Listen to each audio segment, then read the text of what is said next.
Hello माय sweet peoples, कैसे हैं आप सब। आई होप आप सब लोग बहुत अच्छे होंगे। फ्रेंड्स, मेरा छोटा भाई है ना, हम लोग उसके ससुराल में आए हैं। वो नहीं आया है, वो दुकान चला रहा है, तो हम लोग आए हैं। आज इनके घर पे सत्यनारायण कथा है और हरिनाम संकीर्तन है, तो वही आप लोग को दिखाऊंगी। वीडियो में आगे तक हमारे साथ बने रहिए, आप लोग को सब कुछ देखने को मिलेगा। मेंढक मेंढक मेंढक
बर्दा लेकर के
पास का दिखा देती हूँ।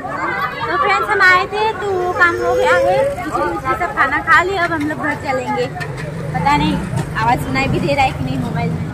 ये देखो छोटू टेडी बियर आ ही नहीं रहा, तुम लोग ही भाग रहे हो। सब लोग हम लोग व्लॉग बनाने के लिए आगे आ गए, भाग रहे हैं मतलब। तो फ्रेंड्स वीडियो को हम लोग यहीं पे ख़त्म करते हैं। आप लोग को वीडियो कैसा लगा कमेंट बॉक्स में बताना, और मिलते हैं नेक्स्ट वीडियो में। तब तक के लिए thanks for watching and bye bye friends.